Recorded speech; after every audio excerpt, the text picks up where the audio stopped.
Shifting our focus to another big story, the United States is watching China's moves on the Russia-Ukraine war very closely. U.S. National Security Advisor Jake Sullivan has vowed real consequences for China if it moves ahead with providing lethal aid to Russia.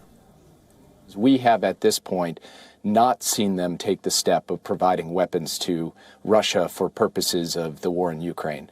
We are watching closely.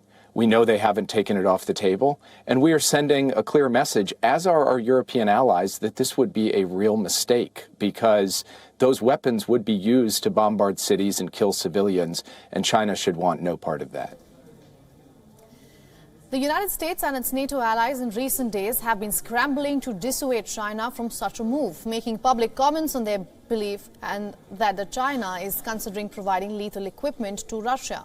Meanwhile, the Kremlin acknowledged China's proposal for a political solution in Ukraine, but it also added that the conditions for a peaceful resolution of the conflict are not in place at the moment. Just last February, before Russia invaded Ukraine, Russia and China signed a no-limits partnership. The economic links between Russia and China have also deepened so far, and the Western suspicion grows stronger as so far China has not condemned the conflict or Russia. Earlier, the Biden administration added Chinese and Russian companies to a trade blacklist for allegedly supporting the Russian military. To this, China said that it would take resolute countermeasures in response to U.S. sanctions. 美方的行径没有任何国际法依据，也没有安理会授权，是典型的非法单边制裁和长臂管辖，严重损害中方利益。中方对此强烈不满和坚决反对，已向美方提出严正交涉。 Now coming to Bakhmut, the commander of Ukrainian ground forces, Colonel General Alexander Syrsky, visited the town. He visited Bakhmut to boost morale and discuss strategy with the units. According to military experts, Ukraine will put maximum effort to defend Bakhmut in the coming days. Russia has made the capture of Bakhmut a priority in its strategy to take control of Ukraine's eastern Donbas region.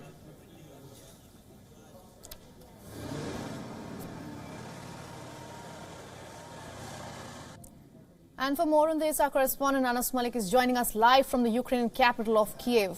Anas, about 800 kilometers from where you are right now, Bakhmut has become a new flashpoint. Ukraine is seeing it as a symbol of resistance, but for Russia it is part of a bigger game plan. How are you assessing the latest fighting?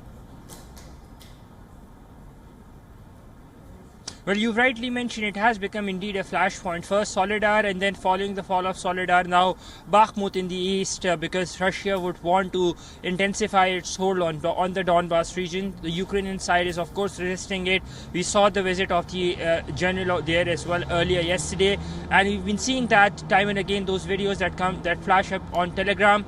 The Ukrainian side, in fact, President Zelensky himself has been putting out updates, keeping people updated on the fact that how important Bakhmut is, not just in terms of resistance, but in terms of the optics as well.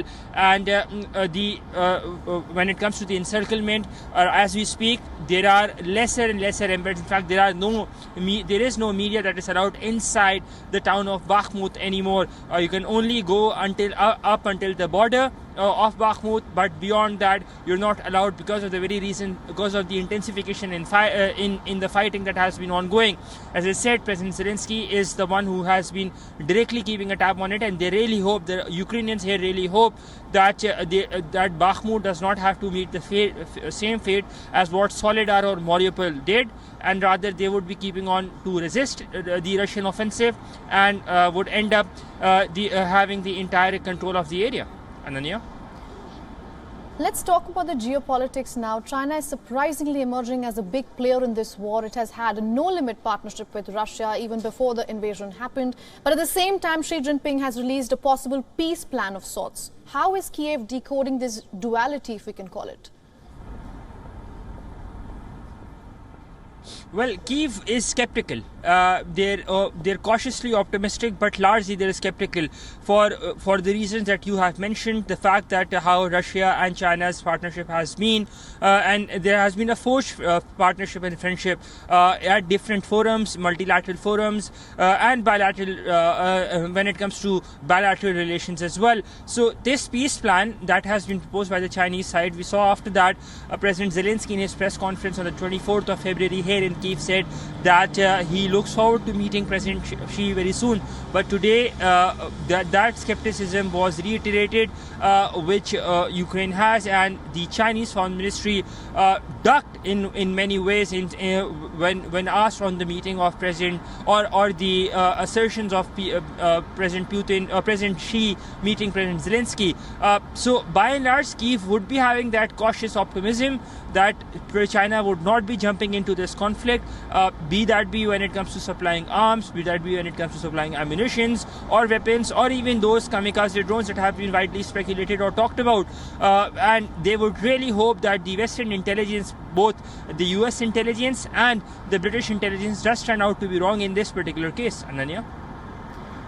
Absolutely. Thank you for decoding for us all those details. That was Anas Malik reporting live from the Ukraine capital of Kyiv.